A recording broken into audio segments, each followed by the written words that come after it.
all these companies were focused on solving a recruiting problem. They said, we just need to hire more people. That will solve the problem. But there was a leaky bucket. Like, you got to go patch the holes at the bottom of the bucket instead of putting more water in, because that's not going to solve the problem. Entrepreneurship is an odyssey, with many unexpected stops on the journey. For example, you may find yourself in East LA loading dock, freestyle rapping with a man known as the DJ Trucker. In this episode of Killing It, Alex and I talk with Max Farrell, who started his career in business development at Dwolla and went on to found WorkHound. We talk about understanding the customer journey by literally spending 48 consecutive hours with them, how hard it is to cash a giant check when you win a pitch competition, and discussing whether it's time to give up over 40s and catfish when your first potential customer ghosts you after you traveled multiple states for the meeting. Ultimately, WorkHound found a home, but not without its ups and downs. Max lived the entire arc, building something that almost died repeatedly, watching it get absorbed into something bigger, staying inside as an employee, and then choosing to walk away from the identity as the founder entirely. That's not just a success story, it's an honest one. So Max, when I first met you, and I remember thinking you'd just, finished doing business development for Dwolla, part of this little empire of payments that exists in Iowa that I don't think everyone fully appreciates, with the Banno crew and the Dwolla crew stuff. And, I guess that's what someone who studies sociology at Grinnell does, right? You either end up with a sociology degree working at McDonald's, or you end up in some kind of business development degree, right?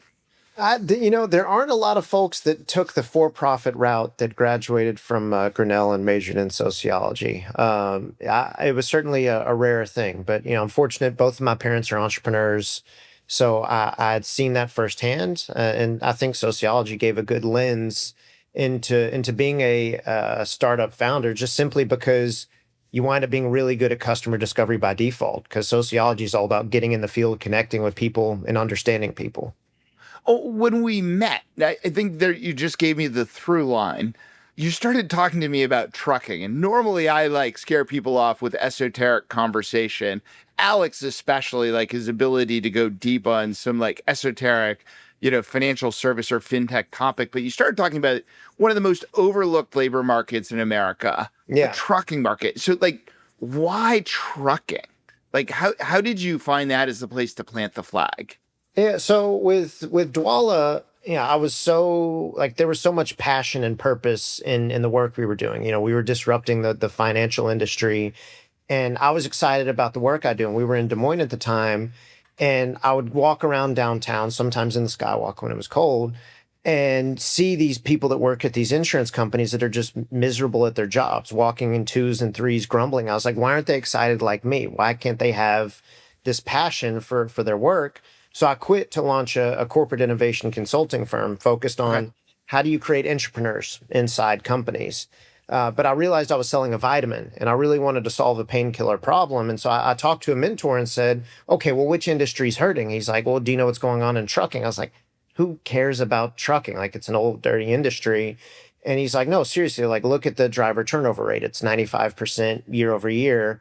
Look at the shortage. There's 50,000 driver shortage, and the average age of a driver is 50 years old and increasing. It's that's a fascinating set of problems.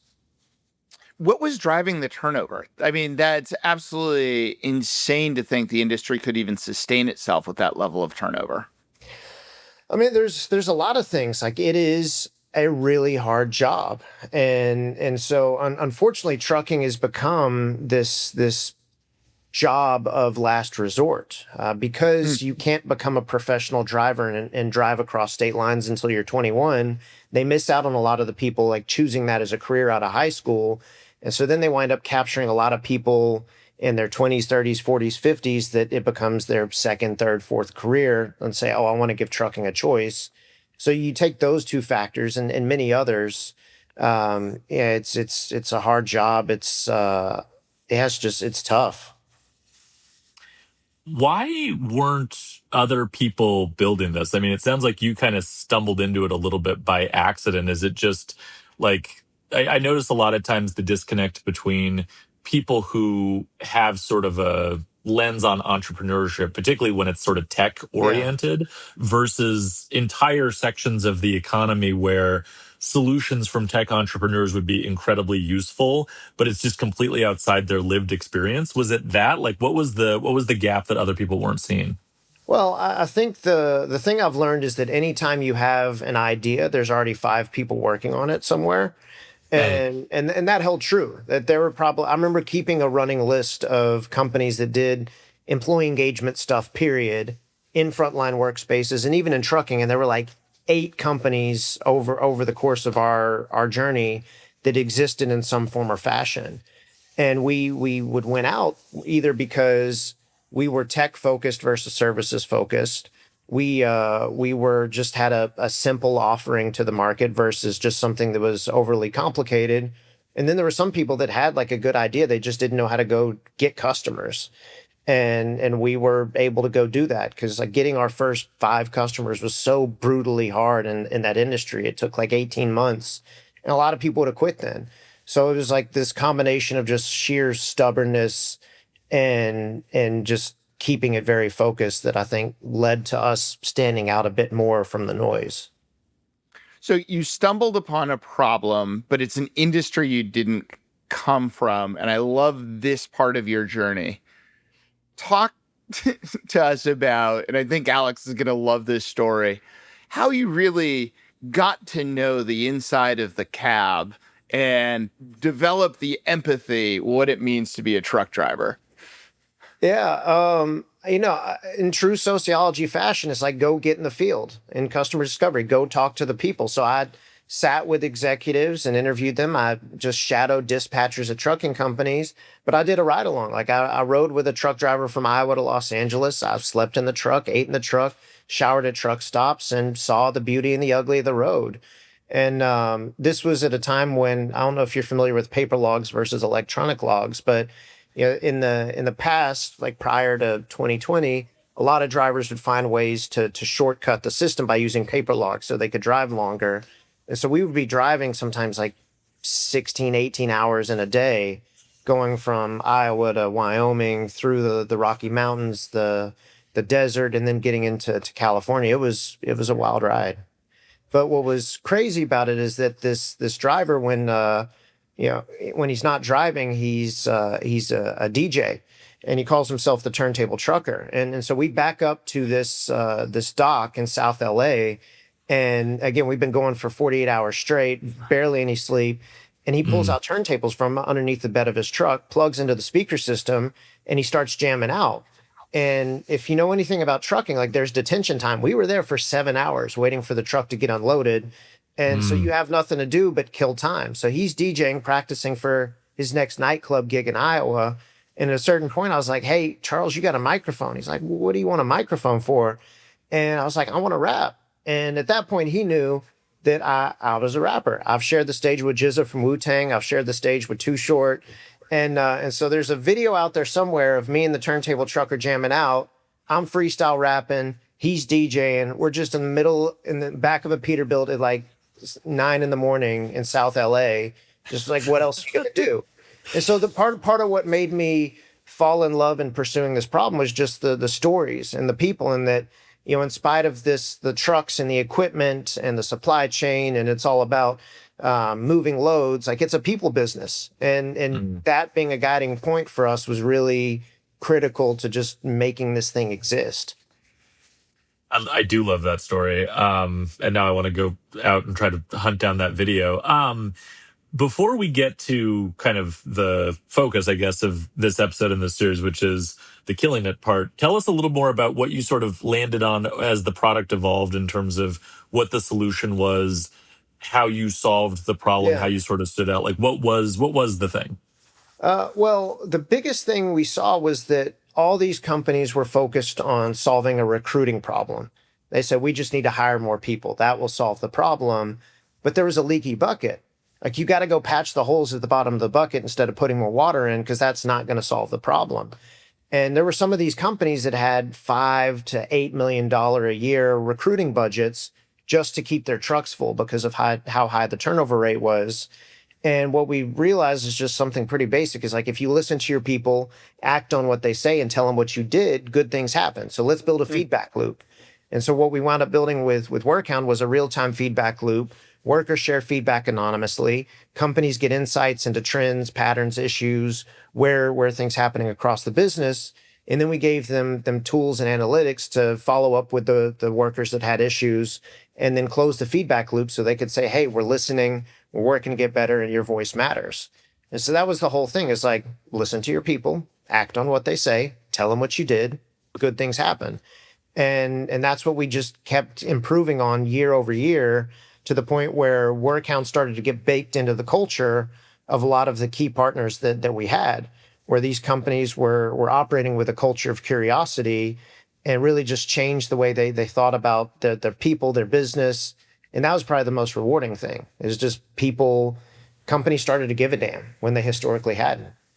How hard is that to get started? Like, start changing a culture of the business you own and operate in is hard enough, let alone changing the culture for, someone who's hiring you. That's the job to be done. And now you're talking Yeah, about a distributed culture on top of it. And I right. remember some parts of this story, like, to get that flywheel going, before you can get that satisfaction, you have to convince someone to take the leap with you.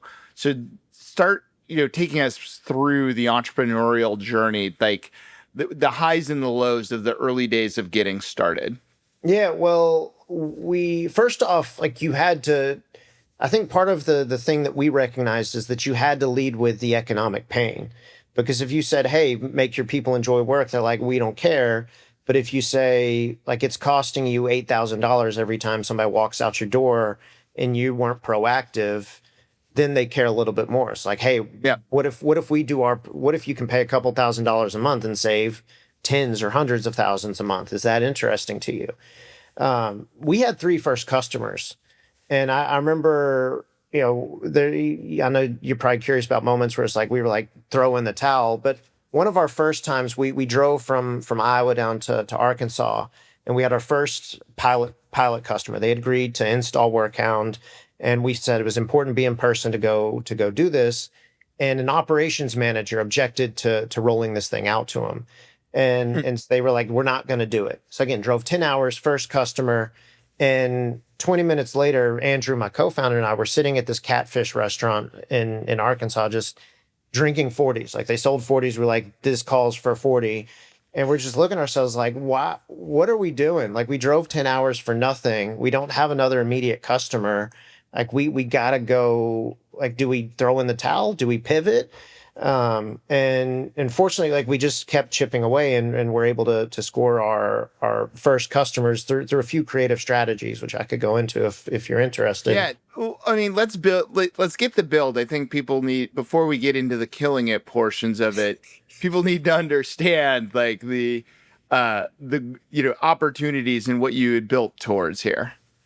Yeah, well, I mean, some of it was just like keep showing up. Like, there was one of the oddest of like pitch competition events that I'd ever done. It was called Truck Tank.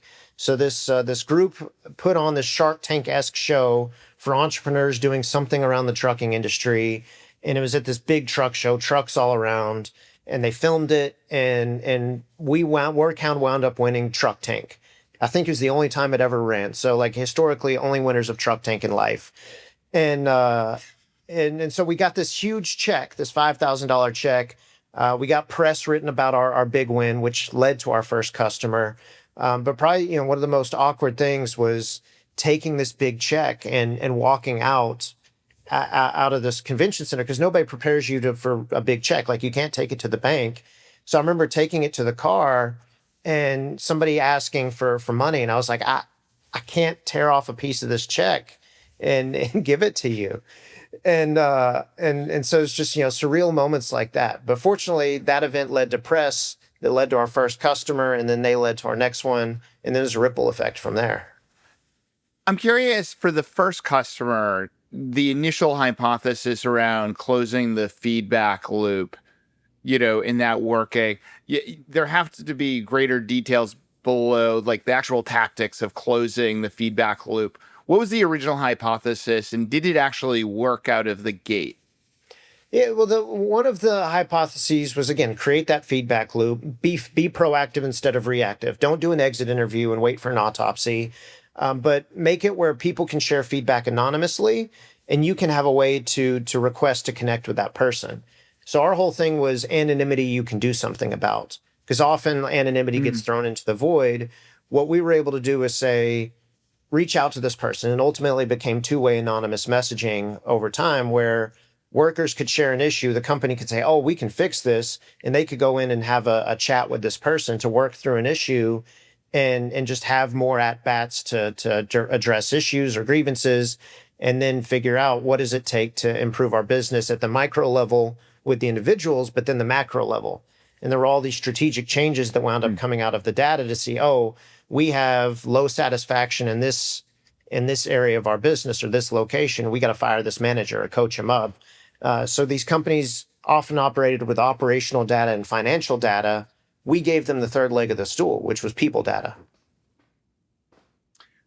How much is actionable though? Like it feels like endemic to one of the challenges. I remember you and I talked about after the cross country trip, just how like strenuous the time and the loneliness attached to that. Like how do you solve that problem that feels like something that is ingrained in the business itself? Well, if you've ever called a truck driver, it's really hard to get them off the phone because like they want to connect. And like we're giving them an avenue to connect with their company. Because often these executives, I'd say, well, how do you tackle turnover? And they say, well, we have an open door policy. And I'd say, cool, but your people are getting paid to be 1,000 miles away from your office and your open door. So how are you going to connect with them? And we have a mechanism where you can do that, where they can essentially be connected to that open door and share what's on their mind without the fear of retaliation. And they're like, well, yeah, drivers do love to complain. It's like, would you rather them complain to you, or would you rather them to complain to Google reviews and Facebook and Glassdoor? Like, it's more important for the company to control the message.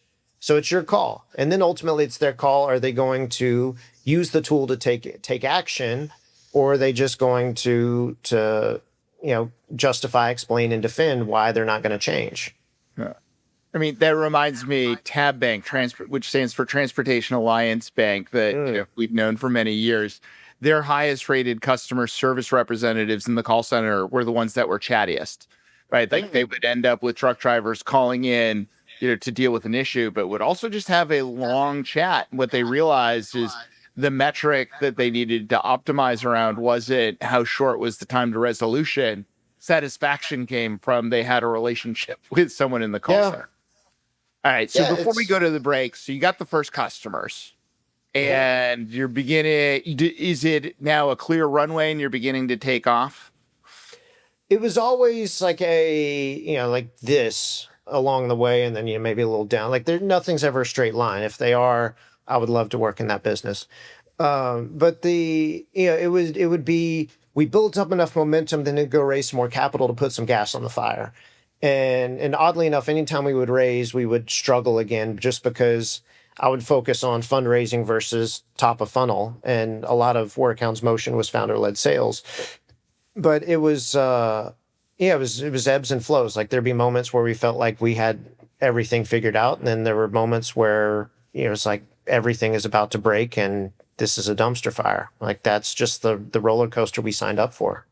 Well, with that, after the break, we're going to take a quick one here to hear from our sponsors. We're going to come back and talk about the roller coaster, some of the near-death experiences, how close you came, and then the eventual, exit and what happened to WorkHound. I'll leave with Paul Mader at Highland Capital once said to us in the Perk Street journey, said to Dan and I, said, right before every breakout, every great company has a near-death experience. And Dan looked him in the eye and said, you know what, Paul? Every company right before it dies also has a near-death experience. All right. Facts. With that, after the break, we'll talk about WorkHound and its near-death experiences. So as promised, we wanted to make sure we talked about near-death experiences. I think from all the stories we've heard over the course of this series, things always appear different from the outside than they are experienced from the inside. And whether something ultimately ends up as a success or not, everyone seems to have a collection of near death, like, oh my gosh, I don't know if we're going to make it, stories along the way. Which ones jump out to you, Max, as like things you still think about, or maybe in sort of a like having back to school dreams in the fall, like maybe have nightmares about at times? I think there's a few that stand out. Like I told you all about getting the first customers, and that was one of those ones like, should we even keep going? Yeah. Another one was during COVID at the very beginning, because historically, if you look at the U.S. economy, trucking is one of the first indicators of a recession, or the first to get hit. And as we all saw, like COVID very quickly entered this recession. We were like, damn, recession equals trucking bad. All of our revenue was in trucking. We hadn't diversified it at that point. And so I remember talking to our board and our team, like, do we start to diversify industry?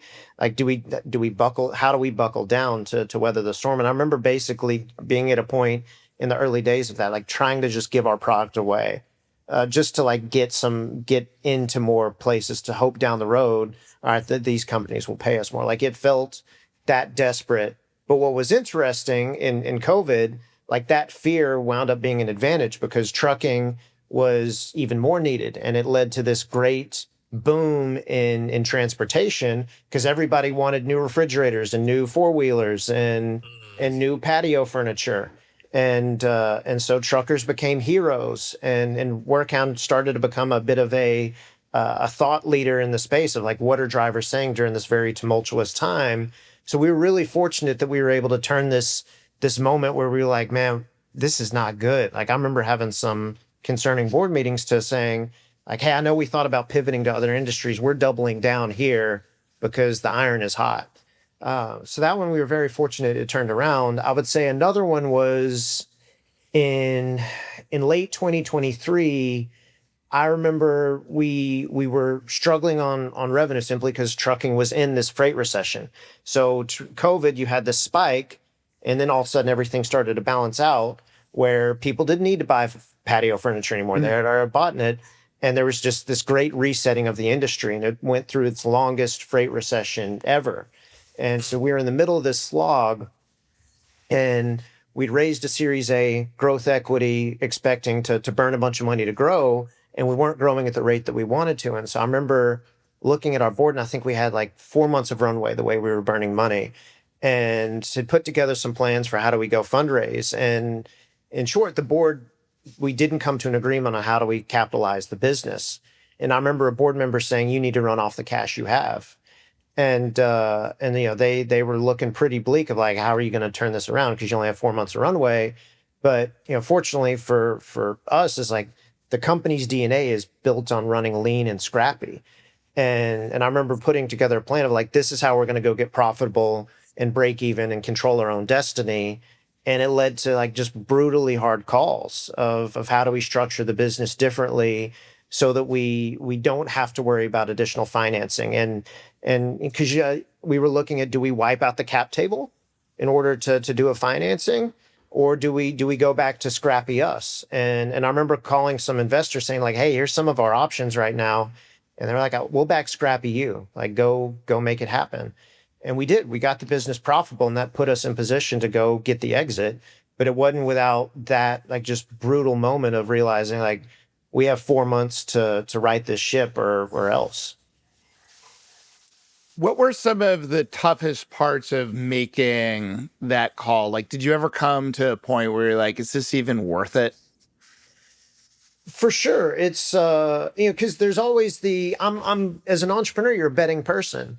And when things aren't going to plan, like one of the things you look at is how do you cut burn and reset things. And that I'm looking at people's jobs and especially people that I really value that took a bet on me. And so there's a way of disappointment. And I think one of the things that was really helpful in talking with mentors, it's that like you will have to make a hard call or the business will die. Like that is the fact. And you have to decide, do you make a hard call sooner to protect more people and give more certainty to the team going forward versus keeping a bunch of people in panic. Mm. And like it's just a perpetual series of trade-offs. And I think one of the lessons I learned is that often people think that as a founder, you're making decisions of right and wrong, good and bad, best and worst. Like sometimes you're just picking between the least worst option. And that polarity management was really clarifying for me, is that like there are two turd sandwiches in front of you. Which one do you want to go take a bite of? Because you have to take a bite of one of them. Like sometimes that's the kind of choice you're making. And you just have to say that one looks like it has a little less turd in it, so I'm gonna go that one. Well, it is interesting because, like to your point, you have to do something, right? So you can't not act. Like not acting is a choice, and it Yeah. just perpetuates whatever problem you're sort of Yeah. finding yourself in, right? So you have to act, but you have to act, and the choices in front of you, none of them are good choices. The other thing that occurs to me about a lot of the examples you shared is a lot of them are just like luck, timing, circumstance, right? Things where it's like there is no real way that like anyone could have foreseen how this was going to play out. And I sometimes find when I talk to founders that like, they're sometimes a little bit surprised the first time going through it, where they're like, yeah, I assumed that like my board, which is made up of these investors who've had all these experiences and work with all these other companies, would know the answer or would have some like secret knowledge or ability to parse these things that I didn't have. And like once you go through it, you sort of realize no one knows. Yeah. And these are all calls you're making with very limited information. Yeah. Oh, it's so true. And I think the other thing I've realized, like now I'm an LP in some venture funds, and so I see the other side of it, and that was really enlightening for me to realize that all this blood, sweat, and tears that we're doing to try to figure things out, we're just a line item on a spreadsheet in somebody's computer in New York, and every month or every quarter they're marking that position up, down, or the same. And so once I put it in perspective of all these really hard things are just so that number can change a little bit on that spreadsheet. You really start to think about like this isn't everything. Like there is a life outside of this, and you have to put the whole picture in perspective versus work being life, because you will go crazy in the negative moments if work is your everything. And that was also really helpful for me, and getting better at compartmentalizing. I wasn't great, but I got better at it over time because like you had to, so you could show up at home and just be a human. So that's a great segue to you get to an exit. How did that come about? Were you at the point that you were ready to sell and you were shopping? You were approached by a larger player who just raised money the year before. Take us through now the decision to exit. You've gotten the business up and you're profitable. Yeah. You control your destiny. One of my mentors in my first startup told me revenue covers a lot of sins. Profitability covers all of them, right? So you've gotten to the profitability. The world is your oyster, maybe not the most flavorful oyster, but you control destiny. Yeah. How'd you come to the decision it was time to exit?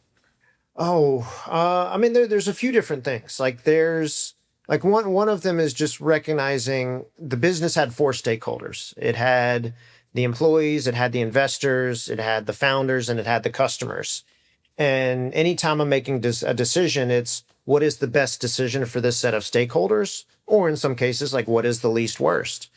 And so I was able to just assess like in the moment where we're at. So we got the business profitable and taken a whole bunch of risk off the table. And I think one of the things I had to learn is that as a founder, if you're not having fun in the business and you don't feel like you have oxygen, then nobody else has it. And so that was something that profitability gave oxygen. So that was really helpful. But I think it was a couple things. It was that we were gridlocked on getting additional capital into the business. And some of the bets, especially with AI rapidly increasing, would have required R&D that we just didn't have access to tap into. And then just looking at the faces of some of the team, and even reflecting on myself, that like we're not operating at 100%. It's like an old iPhone that you're maybe at like 80, 85% because you've been grinding so hard. And then I thought, like, what is the best thing for customers? And when we looked at various potential partners, it was being able to see like we have an opportunity to give them a much more robust offering than what they currently have. We can give employees additional career opportunities. We can give investors some return.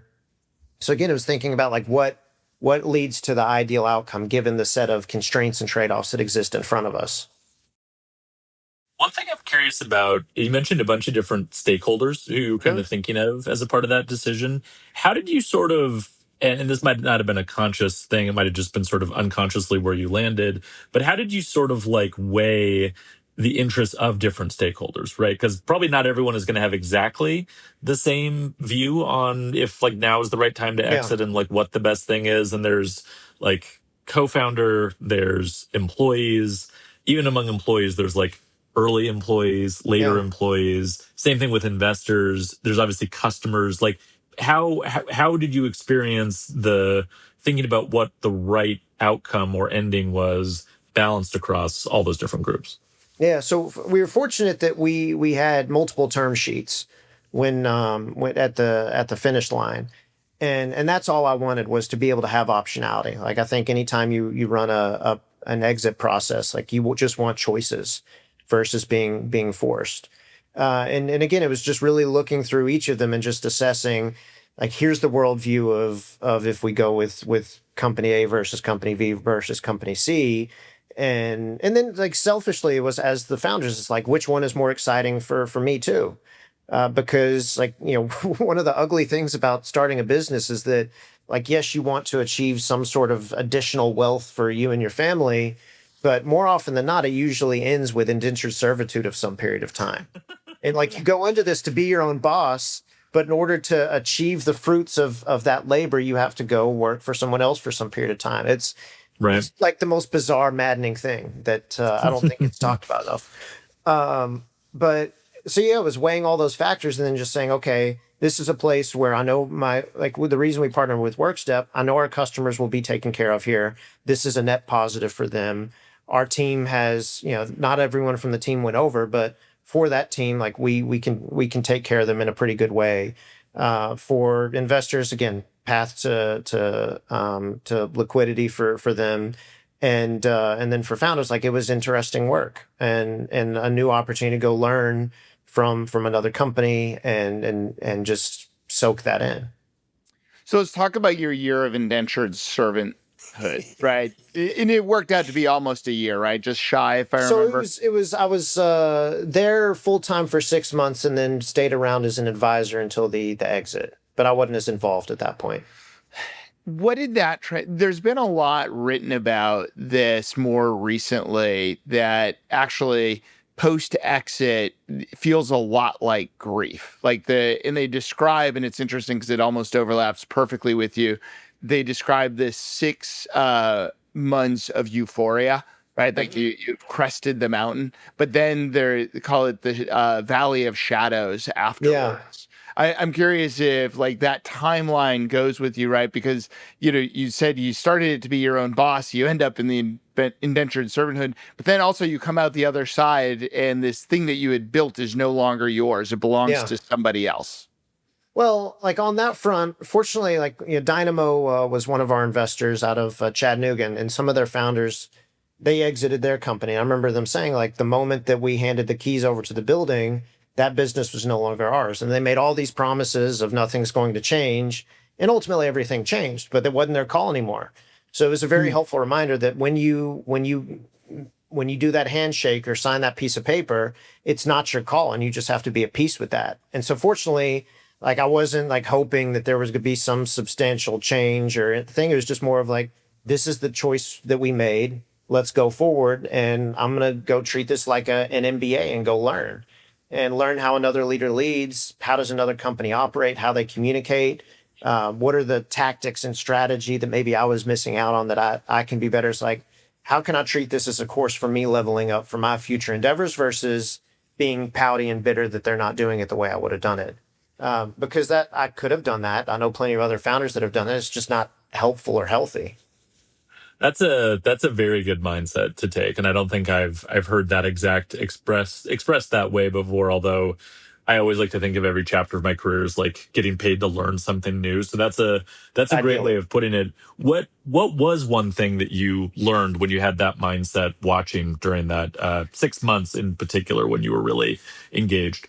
Yeah, I was very impressed with how that company was just meticulous and process oriented. Yep. Like for me, I'm a gray area person. Like I can, it doesn't always have to be black and white or systematic. Like I could go in the flow. I could wing a sales call like no other, but you can't create a system on just winging it. And so while I may have that ability, if you're trying to coach sales reps, like you can't just say go wing it on a call. And to see this, the meticulousness that went into everything they did, yeah, I would argue it was almost too much, but it worked for them. And so it's like game, respect, game that they set it up that way. So that was really helpful to see that, if you want to get out of founder led sales, if you want to, make things repeatable, like you gotta create more robust systems. And yeah, that was simple but enlightening. You talked about the compartmentalizing piece. What advice would you give for founders? Because it's really hard to compartmentalize because, startup life, that first part, getting to the first customers is all consuming. I mean, for the love of God, you rode in, a cab of a truck across the country, Yeah. not sleeping for 48 hours. It's not really compartmentalized. So how do you and when do you make that transition? As a founder post exit. No, like along the journey, or do you have to wait to exit? We're going to get into your Yeah. post-exit rediscovery and how you're thinking about life now, but along the way, how do you protect your own mental health? Yeah. Again, always reminding yourself that this isn't everything. That I've got my wife and a son at home, that, to show up well for them is important. That, to take time to go do guys trips and go hang out with my college buddies. Like I went to the World Cup in 2022 when, I was really debating, do I skip it? Because because things were hard in the business. Like, no, this is important for the mental reset to show up well. And so like you don't need to go keep enduring this suffering because things aren't going well in a business. Like you got to go find ways to be your true self, whether that's working out, taking trips, walking through the woods, like whatever it takes to go get oxygen so you can show up well for your team. Because again, if you as the founder aren't having fun, the people can feel it and they're not having fun either. And that's just like this vicious cycle. So what is next? You're exited, you took some time off, a sabbatical. Do you miss being the WorkHound, like the hound being part of the identity? How have you rebuilt that part of your identity? It's I'm very much at peace with it. Like that was a great journey, and that was part of my whole endeavor. It was like I want to jump into an industry where I know nothing, understand the framework of how do you go do that, and know that I have that skill set in my arsenal to go take wherever. Yeah, and so, maybe I'm in the valley of shadows now of starting to realize like anything is possible. Like I can go start something else. I can do entrepreneurship through acquisition. Maybe it's a boring business. Maybe it's working somewhere. Like there's a lot of different possibilities. I think one of the things I think a lot about is like in pursuit of mastery, you have to learn, do, and teach. Hmm. And so right now, like one of the things I'm interested in is like entrepreneurs in residence. Like, can you go teach other entrepreneurs and other founders and portfolio companies? How do you skip some steps based on some of these lessons learned? But then like for myself, like I'm having to learn, how do you go build a startup in 2026? Because the playbook from 2015 is dusty. So, the game's Yep. changed out there. But I'm in a good place all in all. So maybe one last question. I mean, speaking of giving advice and maybe helping teach others or helping people learn from your experiences, what is one piece of advice that you would want to leave folks listening to this with about that journey and, something you took away just from the experience of, as we've discussed, the ups, the downs, the Yeah. near misses, the lucky breaks, like just boiling that all up, what's one piece of advice you'd want to leave folks with? One thing that was really enlightening for me was I'm in a peer circle in a group called Hampton, and so in my peer group with some other entrepreneurs, I was sharing my challenges. They'd heard them months on end, and they were like, "Why go through this pain? Like, Mm, why do this to yourself? Like your investors, you're a line item on their spreadsheet. Like your net worth isn't going to materially change here. So like why do this? And I think that's a really helpful reminder that like you think you owe people something when you're pursuing it. And your job as the founder is like, can you go find the light in a dark room? Like if you can, take a sledgehammer to it. But if it's just a really dark room and there's no light, like if you can't find a way, the team can't find a way. And so that's when you need to just go fight either for financials or fight for a narrative. Like that's those are the two things. And sometimes you may need to just go fight for a narrative and go land the plane and say, hey, I got an exit. If there's a path to financials, great. Like go get that. But you got to have that light. Otherwise, like why go through the pain? Max, thanks for sharing the WorkHound journey. And I think everyone is going to enjoy going and, watching you freestyle rap next. And, I think one of the takeaways, for me in this is I don't know that enough founders, particularly in fintech and financial services, it's very easy to build products around their own experiences. Alex and I talk about this quite a bit with some of our other fintech nerds, right? Like they build around the problem they know, but it's not a real problem. And I love Yeah. that one of your competitive advantages was not coming from trucking. You weren't solving a problem you had. So you had to go do the sociology aspect of it and go ride in the truck. And I think that's important for everyone in what they're building to go get into the customer's shoes. Yeah. And that's a great takeaway for me. And thanks for sharing that. And really appreciate your vulnerability in talking about the near death. And even as you walked out with a big truck and going to drink 40s, thinking you might need to walk away. Sometimes you just need some catfish and 40s to reset.